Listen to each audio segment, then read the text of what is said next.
नमस्कार, बस्तर की बात में आज आपके साथ है उपेंद्र सिंह। आगे बढ़ने से पहले एक नजर डालते हैं आज की हेडलाइंस पर। महापौर के वार्ड में ही पानी और नाली की समस्या, बूंद बूंद तरस रहे वार्डवासी पीने के लिए पानी। शहर में बढ़ रही चोरियों की घटनाएं, बुधघाट स्थित सिंचाई कॉलोनी में घरों से दिन दहाड़े हो रही चोरियां। 80 बटालियन सीआरपीएफ द्वारा दरभा में पौधारोपण कार्यक्रम, 500 फलदार पौधे रोपे गए। हेडलाइंस के बाद अब खबरें विस्तार से। महापौर के वार्ड में ही वार्डवासी कई समस्याओं से जूझ रहे हैं। यहां कुछ क्षेत्रों में पीने का पानी इन लोगों को नहीं मिल पा रहा है। बूंद बूंद टपक रहे घरों के नलों में से पानी भरने के लिए महिलाएं काफी जद्दोजहद कर रही हैं। पेश है एक रिपोर्ट। कोरोना संकट के साथ साथ शहर में जल संकट भी बढ़ रहा है। एक ओर जहां कोरोना वायरस के कारण हुए लॉकडाउन की समस्या से लोग जूझ ही रहे थे कि इसी बीच शहर के कई वार्डों में जल संकट भी शुरू हो गया है। महापौर के वार्ड बलिराम कश्यप वार्ड के लोग पानी और नाली की समस्या से बहुत परेशान हैं। इस वार्ड में पानी की समस्या पिछले सप्ताह भर से विकराल है। बूंद बूंद टपक रहे नलों में घंटों तेज धूप में खड़ी होकर महिलाएं पानी भरने का कार्य कर रही हैं। बारिश के दिनों में पीने का पानी लोगों को नहीं मिल पा रहा है। समस्या को लेकर क्या कह रही हैं महिलाएं, आइए सुनते हैं। उसमें तो बिल्कुल पानी नहीं जाता। अंदर टंकी बनाए हैं, ऊपर चढ़ाते हैं तो बिल्कुल पानी नहीं जाता। कितने महीने से ये समस्या है? 5 महीना हो गया। कितने घंटे लगते हैं पानी भरने? इतना घंटा लगता है, जितना देर 1 घंटा नल आता है तो यहाँ भर लेते हैं, उसके बाद अंदर पानी पहुँचाते हैं। पूरा टाइम मतलब पानी नहीं आता, रोज लड़ाई होता है। इधर नली के लिए भी और पानी भी नहीं आता, मोटर लगा लिए रहते हैं इधर पानी। अभी तक तो सफाई भी नहीं हो पा रहा है मैडम। इधर आपने समस्याएं लेके कभी महापौर के पास गई हैं? महापौर के पास तो कंप्लेंट करी, यहाँ पानी आ रहा है, अब हम क्या करें, यहाँ पे निकासी नहीं है तो पानी रोड में से कहाँ जाएगा। बताया गया है कि स्थानीय बलिराम कश्यप वार्ड का कुछ क्षेत्र ड्राई जोन होने के कारण भी यहाँ सभी व्यवस्थाएं असफल हुई हैं। पानी के लिए यहाँ के लोग तरस रहे हैं। पानी के अलावा यहाँ गंदा पानी निकासी के लिए नाली भी नहीं बनी है। क्या कहती हैं इस बारे में महापौर सफीरा साहू, आइए सुनते हैं। जिसके कारण अभी कार्य विलम्ब है। पानी की समस्या में शिकायत मेरे पास आई थी तो मैंने पीएचई में बताया था, तो मोटर भी जब्त हुए हैं। जब्त होने से लोगों को और ज़्यादा समस्या हो जाता है कि हमारा मोटर जब्त हो गया है। नया पाइपलाइन अभी बिछ रहा है, तो शायद मेरे ख्याल से उससे उनकी समस्याएं दूर हो सकती है। बलिराम कश्यप वार्ड में बूंद बूंद टपक रहे नलों से पानी भरने महिलाएं काफी जद्दोजहद कर रही हैं। पानी के लिए महिलाएं आपस में कभी कभी भिड़ भी जाती हैं। पानी जैसे मूलभूत आवश्यकता के लिए तरस रहे लोगों को आखिर कब पीने का पानी उपलब्ध हो पाएगा, ये निश्चित नहीं है। बस्तर की बात, जगदलपुर। शहर में इन दिनों चोरी की घटनाएं बढ़ रही हैं। बोधघाट के सिंचाई कॉलोनी में भी चोरी की वारदातों को चोरों ने अंजाम दिया। यहां जहां घरों से साइकिलें गायब हो रही हैं, वहीं वाहनों से भी पेट्रोल निकालने में चोर बाज नहीं आ रहे हैं। सिंचाई कॉलोनी के वासी हो रही चोरियों के कारण काफी दहशत में हैं। बोधघाट स्थित सिंचाई कॉलोनी में सड़क की समस्या तो है ही, इसके अलावा यहाँ नियमित सफाई भी नहीं होती है। साथ ही इन दिनों इस कॉलोनी के वासी नित हो रही दिन दहाड़े चोरियों से भी खासे परेशान हैं। घरों के सामने रखी हुई साइकिलों के अलावा चोरों द्वारा वाहनों में से पेट्रोल निकाले जा रहे हैं। इस बारे में जानकारी देती यहाँ की महिलाएं। बोधघाट सिंचाई कॉलोनी, यहाँ पे जो समस्या बनी है वो हमेशा बनी ही है। एक तो मेन समस्या यहाँ के रोड का है, जो रोड मतलब 20 साल होने जा रहा है, 15-20 साल। बहुत सारे नेता भी आए, मतलब पार्टियाँ आई, भारतीय जनता पार्टी, कांग्रेस आई। हर बार हमको ये आश्वासन मिलता रहा कि हम लोग ये जो है सबसे पहले सड़क को ठीक करेंगे, यहाँ सड़क निर्माण करेंगे, लेकिन आज तक हुआ नहीं है। दूसरी बात है यहाँ की सफाइयाँ हैं, जो देखो जहाँ तहाँ कचरा पड़ा है, नालियाँ भरी पड़ी हुई है, तो ये सारे बहुत सारी समस्या हैं। और इसके साथ ही यहाँ पे चोरियाँ भी हो रही हैं। अभी ये हमारे पड़ोस के यहाँ एक बाइक चोरी हो गई, बच्चों की साइकिल इधर पड़ोसी में हो गई। तो ये थोड़ा पास में भी है, थाना है बोधघाट थाना, तो थोड़ा सा उनसे भी हमारी रिक्वेस्ट है कि वो एक आध बार आके यहाँ गश्त करें। पुलिस मतलब विभाग से भी अनुरोध है कि एक बार रात में गश्त कर ले। चोरियां होती रही, गाड़ी भी बाहर में रहती है, गाड़ियां लेके चले गए हैं, बच्चों की साइकिल वगैरह भी उठा के लेके चले गए हैं, तो ये पे ध्यान दे थोड़ा सा। रात को साइकिल चोरी हो जाती है, 2-3 बजे हमारे यहाँ का एक साइकिल चोरी हो गया, फिर पड़ोस वाले घर में 2 साइकिल चोरी हो गई। ऐसे रात को चोरी हो जाती है, गश्त करवाने को बोला। और ये रोड बहुत गंदा है। लगातार हो रही चोरी की घटना के कारण बड़े ही नहीं बच्चे भी दहशत में हैं। गौरतलब है कि पिछले कुछ दिनों में आधा दर्जन लोगों के घरों से पेट्रोल की चोरी हो चुकी है। वार्डवासियों का कहना है कि सिंचाई कॉलोनी के लोग अब सुरक्षित नहीं हैं। यहाँ सुरक्षा के लिए कोई व्यवस्था की जानी चाहिए। हम आपको बता दें कि कोरोना काल में लोग महंगाई भी झेल रहे हैं। आर्थिक संकट से जूझ रहे लोगों के घर अब चोरों का निशाना बने तो लोगों की चिंता स्वाभाविक है। चोर चोरी की घटना को अंजाम न दे सकें, इसके लिए बोधघाट पुलिस को सक्रिय होना पड़ेगा। बस्तर की बात, जगदलपुर। जी कंपनी 80 बटालियन सीआरपीएफ द्वारा दरभा में वृक्षारोपण कार्यक्रम आयोजित किया गया। इस दौरान सीआरपीएफ के अधिकारियों सहित जवानों और ग्रामीणों ने भी लगभग 500 फलदार पौधे गांव में रोपे। इस मौके पर सहायक कमांडेंट विक्रम सिंह ने पर्यावरण बचाने और पेड़ पौधों की देखभाल करने की शपथ ग्रामीणों को दिलाई। जी कंपनी 80वीं बटालियन द्वारा दरभा में वृक्षारोपण कार्यक्रम किया गया। ये कार्यक्रम 80वीं बटालियन के कमांडेंट अमिताभ कुमार और दरभा कैंप कमांडर विक्रम सिंह के नेतृत्व में संपन्न हुआ। इस कार्यक्रम में ग्रामीणों ने भी बढ़ चढ़कर हिस्सा लिया। गौरतलब है कि जब जब जन कल्याण की बात आती है तब तब जवानों का योगदान रहा है। समाज और देश के हित में जवानों की भूमिका अहम रही है, चाहे वो संकट का वक्त हो, प्राकृतिक आपदा का वक्त हो या फिर कोई विपत्ति। हर हमेशा जवानों ने मदद के लिए हाथ आगे बढ़ाया है। पर्यावरण की रक्षा के लिए भी जवानों ने कई फलदार पौधे दरभा में रोपे। आम, जामुन, कटहल, आंवला, अशोक, नीम, अमरूद और पपीता के लगभग 500 पौधे सीआरपीएफ कैंप दरभा, अस्पताल प्रांगण, बैंक ऑफ बड़ौदा, ग्रामीण बैंक, दरभा तहसील कार्यालय, बस स्टैंड के अलावा आदि जगहों पर लगाए गए। इस मौके पर दरभा कैंप के सहायक कमांडेंट विक्रम सिंह ने सभी को पर्यावरण संरक्षण और पेड़ पौधों की देखरेख की शपथ दिलाई। बस्तर की बात, जगदलपुर। बास्तरार ब्लॉक के ग्राम पंचायत गोरियापाल के ग्रामीण 26 जून को कलेक्ट्रेट पहुंचकर जमीन दलालों द्वारा जमीन की ठगी करने की शिकायत की है। ग्रामीणों की आम सहमति के बगैर नाप जोख कर जमीन की रजिस्ट्री करने की प्रक्रिया रद्द करने की मांग की है। गोरियापाल के ग्रामीणों ने कलेक्टर से शिकायत की है कि 2008 में सुल्तान ठाकुर के द्वारा गांव के लगभग 12 किसानों की 75 एकड़ जमीन को नीलगिरी लगाने के नाम पर रुक्मणी पति JR ठाकुर के नाम से दस्तावेज तैयार की गई थी, जिसमें यह लिखा गया था कि 5 वर्ष बाद किसानों की जमीन वापस कर दी जाएगी, लेकिन अब तक किसानों को जमीन वापस नहीं की गई है। उक्त जमीन पर नीलगिरी भी नहीं लगाई गई है और अब दूसरे किसी व्यक्ति के नाम पर एग्रीमेंट किया जा रहा है। उक्त जानकारी देते हुए गोरियापाल ग्राम पंचायत के सरपंच दिलीप पोड़ियामी ने बताया। क्या नाम है आपका? मेरा दिलीप पोड़ियामी। कहाँ रहते हैं? गोरियापाल। पंचायत कौन सा पड़ता है? ग्राम पंचायत गोरियापाल। अच्छा, आप सरपंच हैं? हाँ, सरपंच। अच्छा, क्या मामला है? ये जमीन का मामला सर। क्या हो गया? ये जमीन जो अपने किसान लोगों का ज़मीन में जो पहले 4000 मतलब एकड़ हिसाब से दिए थे, नीलगिरी प्लांट लगाएंगे और 5 साल के बाद नीलगिरी को काट के तुम्हारा ज़मीन वापस दूंगा। 5 साल तक कैसी काली पड़ा रहा है बोल के मांगा रहा। अभी उसको एग्रीमेंट कराने के लिए तैयार है वो। तो मतलब नीलगिरी प्लांट लगाने के लिए एग्रीमेंट करने के लिए तैयार है। हाँ। तो आप लोग को क्या दिक्कत है? हम लोग को अभी उस जमीन को नहीं देना चाहते। एक शिकायतकर्ता युवक ने किसान शिक्षित नहीं है, उन्हें ठगा जा रहा है कहते हुए बताया। क्या मामला क्या है जमीन का? इस मामला जमीन का मामला है, हम लोग को सुतिया बनाकर पहले ठगी पर्ची कर दी है नहीं जानने वाले लोगों को। जो बुजुर्ग भी हो, जो जुबान भी हो, अनपढ़ लोग है, नहीं जानते। 5 साल के लिए नीलगिरी लगाए करके बोले, 5 साल के लिए नीलगिरी लगाए मतलब नहीं लगाए अभी तक। वो है अभी मतलब उसे दूसरा का नाम से बिक्री का कारण से बनवा के अब नक्शा कसरा में चढ़ा दिया होगा। अब इसके वजह से हम लोग वापस लेना चाहते हैं, जमीन को नहीं देंगे हम लोग। 4,000 एकड़ में दिए, 4,000 एकड़ में कहाँ हम लोग अब आजकल ज़मीन कहाँ मिल रहा है? कहीं जंगल जाते हैं तो जंगल नहीं मिलता है, और अपना गांव में गरीबी मिलेंगे बोलने ज़मीन ऐसा भी नहीं मिलता है। अब ये दूसरा का मतलब बदला से और दूसरा का देना चाह रहा है, ट्रांसफर करा के दूसरा का बेचना चाह रहा है ज़मीन को।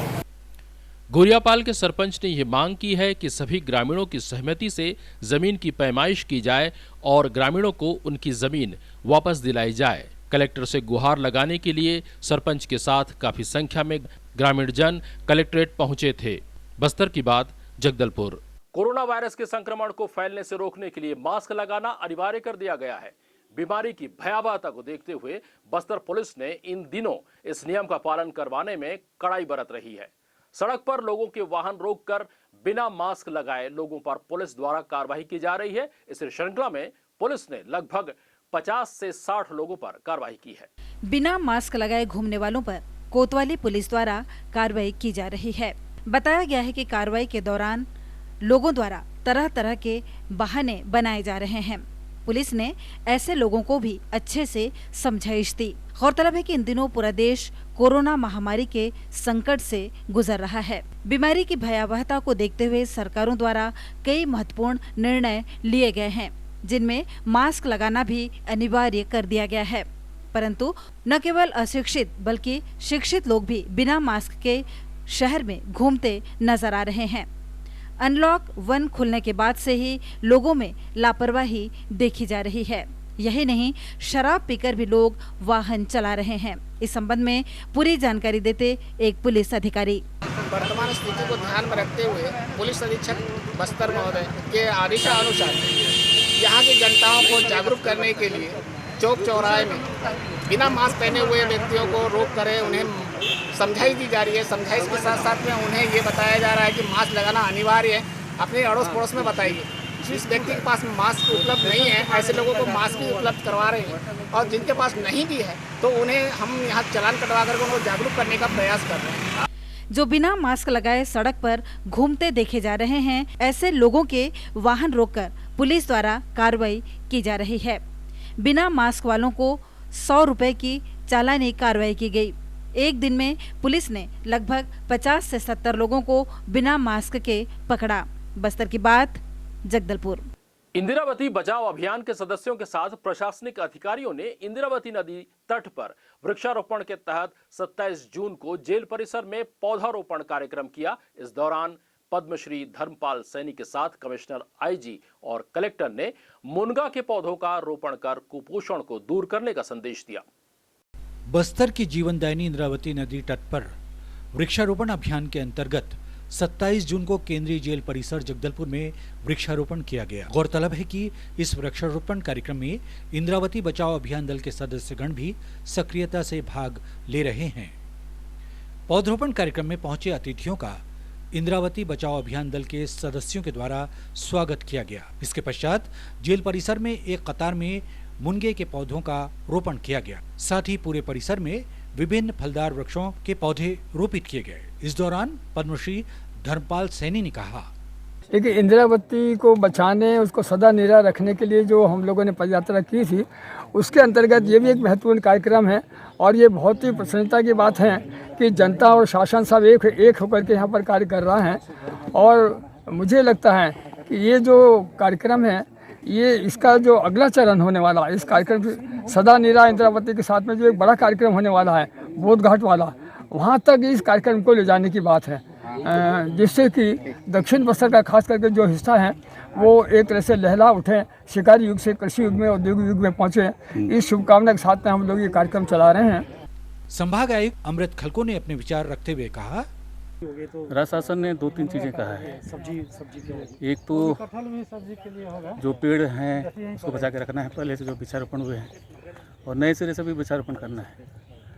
इसमें हाईवे के वृक्षारोपण करना है। हाईवे में 2 तरह के, स्टेट हाईवे और नेशनल हाईवे है। बाकी पंचायतों के हाईवे वो भी कवर करना है। दूसरा करना है नदी तट वृक्षारोपण, जिसमें इंदिरावती नदी जी के संरक्षण के लिए एक अभियान चालू किए हैं कलेक्टर साहब ने। अन्य जो है वृक्षारोपण है वो विभिन्न विभागों के जो खाली जगह है उसमें कर रहे हैं। आईजीपी सुंदरराज ने पर्यावरण के प्रति सभी को एकजुटता के साथ प्रयास करने की बात कहते हुए कहा, आज इंदिरावती नदी के किनारे वृक्षारोपण कार्यक्रम आयोजित की जा रही है। बस्तर वैसे पहले से काफ़ी पर्यावरण की दृष्टि से लोग जागरूक रहते हैं, लेकिन और भी इस पर्यावरण को संरक्षण करने के लिए, आने वाला पीढ़ी को इसका और सुरक्षित हम सौंपने के लिए आज ये महाअभियान की जा रही है। इसमें जेल परिसर में हमने मूंगा का पौधा लाए गए थे और आगे नदी के किनारे भी कटहल का पौधा और अन्य जो फलदार और चायदार जो वृक्ष लाया जाएगा। हम सब जनता से वही अपील करते हैं यथासंभव जितना अधिक से अधिक पौधा लगा सकता है इस बरसात के पहले, ताकि ये इलाका का पर्यावरण सुरक्षित रहे और आने वाली पीढ़ी को हम ये भूमि को सुरक्षित सौंप सकता है, ये अपील हमारा। कलेक्टर रजत बंसल ने इंद्रावती नदी के दोनों तटों पर वृक्षारोपण के महत्व को बताते हुए माननीय मुख्यमंत्री महोदय का जैसे हमको निर्देश प्राप्त हुआ है, हमने इंद्रावती नदी तट के पे वृक्षारोपण का एक सघन अभियान चालू किया है। इसका नाम है आमचो इंद्रावती कठा लगाऊं बूटा। इसमें हम लोग पूरा 120 किलोमीटर जो इंद्रावती नदी बस्तर ज़िले से बह रही है उसके दोनों तट पे वृक्षारोपण कर रहे हैं और इसका मॉनिटरिंग के लिए जियो टैगिंग भी कर रहे हैं, क्योंकि हम मानते हैं कि पेड़ लगाना आसान है, पेड़ को जीवित रखना, उसका संरक्षण करना मुश्किल है और इसीलिए हम लोगों से अपील कर रहे हैं कि ज़्यादा से ज़्यादा संख्या में हमारे साथ जुड़ें और ना सिर्फ पेड़ लगाएं बट उसको बचाने का भी प्रयास करें और 2 साल तक उसको अपने बच्चे की तरह गोद लें। पुलिस अधीक्षक दीपक झा ने इंद्रावती बचाओ अभियान से जुड़े सदस्यों की तारीफ करते हुए कहा, जो इंद्रावती के किनारे जो पेड़ लगाने का एक अभियान है जो शासन प्रशासन की योजना, उसी के तहत हम लोग आज दोबारा उपस्थित हुए यहाँ पे। इससे पहले कुछ दिनों पहले ही शुरुआत की गई थी और प्रकृति के लिए पेड़ बचाने का जो संकल्प सभी जब तक नहीं लेंगे तब तक बचा नहीं पाएंगे पर्यावरण को, और यही एक विकल्प हमारे पास बचा है। और पुलिस विभाग में भी हम लोग जहाँ हम लोगों को जगह मिलती है पर्यावरण संरक्षण के लिए पेड़ लगाने का हम लोग वहाँ लगा रहे हैं।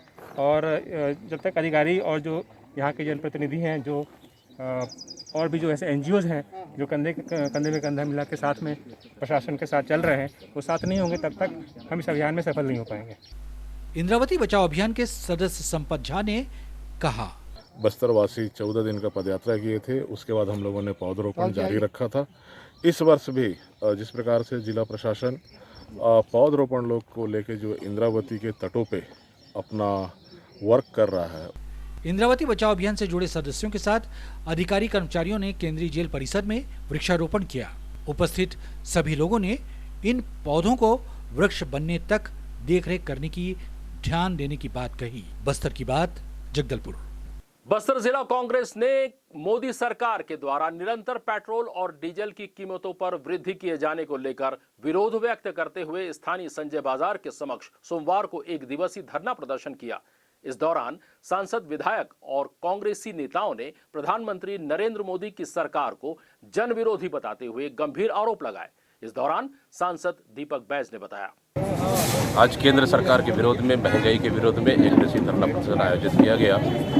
निश्चित रूप से नरेंद्र मोदी की सरकार, केंद्र सरकार जो इस कोरोना महामारी के संकट के समय में भी देश को, जनता को लूटने का काम कर रही है और जिस तरह से देश इस लॉकडाउन के चलते पूरे आर्थिक तंगी से जूझ रही है, उसके बावजूद भी पेट्रोल और डीजल का रेट बढ़ाना निश्चित रूप से केंद्र सरकार की विफलता है। इसके लिए हम कड़ी निंदा करते हैं कि माननीय प्रधानमंत्री जी, आप देश की जनता को राहत दें और पेट्रोल डीजल बढ़ाना बंद करें।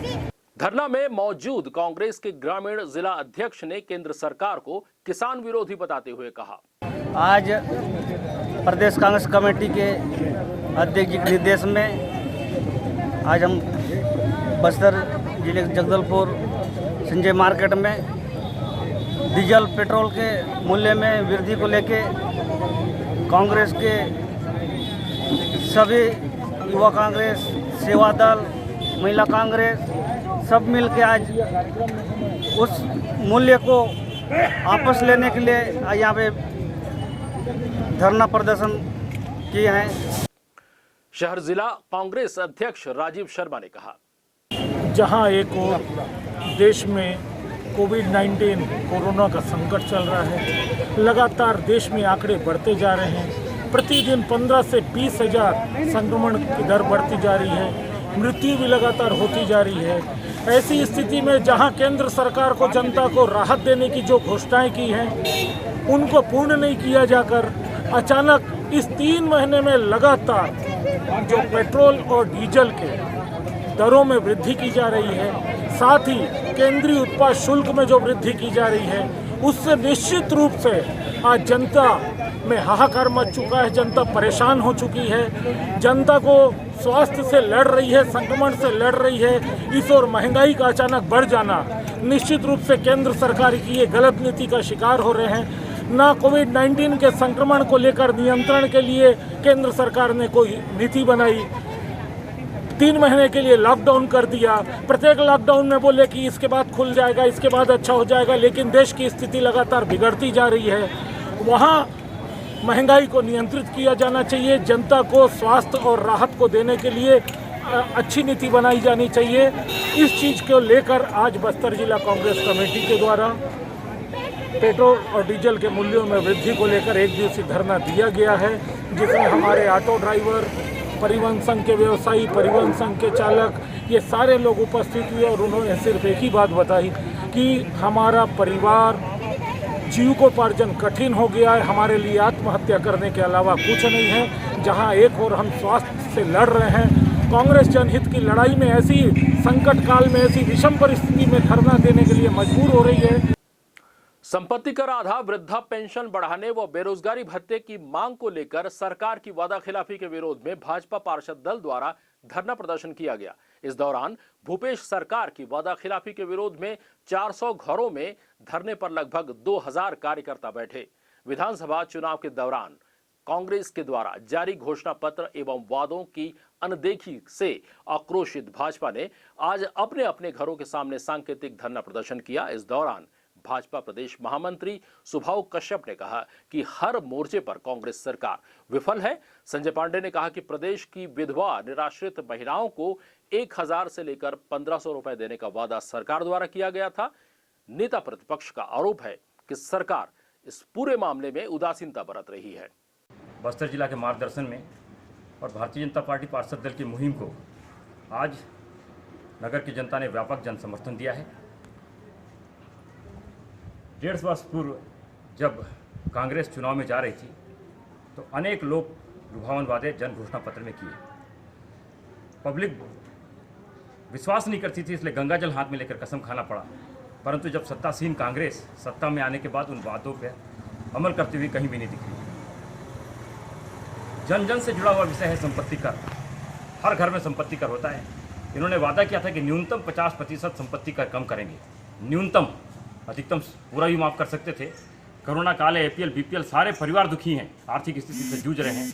ऐसे में भूपेश सरकार को उनका वादा याद दिलाने के लिए और खासकर युवाओं के साथ जो छल कपट किया, सभी युवाओं को रोजगार देंगे, सभी युवाओं को बेरोजगारी भत्ता 2500 रुपये देंगे, वादा किया। सभी वृद्धा माताओं के साथ, निराश्रित माताओं के साथ, निराश्रित वृद्धा लोगों के साथ, विधवा महिलाओं के साथ में जो वादा किया 1000 और 1500 रुपये देंगे। परंतु सरकार सत्तासीन होने के बाद ये सारे वादे भूल गई। भारतीय जनता पार्टी पार्षद दल ने 1 माह पूर्व भूपेश बघेल को कलेक्टर के माध्यम से और स्थानीय महापौर को भी इस संबंध में ज्ञापन सौंपा और स्पष्ट कहा कि अगर आप इस तरफ ध्यान नहीं देंगे तो हम जन आंदोलन करेंगे। और इसी कड़ी में कुछ होता नहीं देखकर, जबकि प्रदेश सरकार का 35% कार्यकाल पूर्ण हो चुका है, 1.5 वर्ष से अधिक हो चुका है, भारतीय जनता पार्टी को आज जनता के बीच में आना पड़ा और लगभग 400 स्थानों पर स्वयं होकर हमारे कार्यकर्ताओं के साथ आज जनता उनके साथ बैठी हुई है। भरी दोपहरिया में सरकार के विरोध प्रदर्शन कर रही है। तो भूपेश सरकार को जगाने के लिए, उनको वादा पूरा करने के लिए लगता तो नहीं है, परंतु भारतीय जनता पार्टी मजबूत विपक्ष के रूप में जनता के साथ खड़ी है, खड़ी रहेगी। और जब तक वादे पूर्ण नहीं होगी, जनता के बीच में जाकर जनता के बीच में एक जागृति लाने का प्रयास हमेशा करते रहेगी। और अंत में चलते चलते एक नजर आज की हेडलाइंस पर। महापौर के वार्ड में ही पानी और नाली की समस्या, बूंद बूंद तरस रहे वार्डवासी पीने के लिए पानी। शहर में बढ़ रही चोरियों की घटनाएं, बुधघाट स्थित सिंचाई कॉलोनी में घरों से दिन दहाड़े हो रही चोरियां। 80 बटालियन CRPF द्वारा दरभा में पौधारोपण कार्यक्रम, 500 फलदार पौधे रोपे गए। बस्तर की बात में आज के लिए बस इतना ही। कल फिर आपसे मुलाकात होगी, तब तक हमें दीजिए इजाजत। नमस्कार।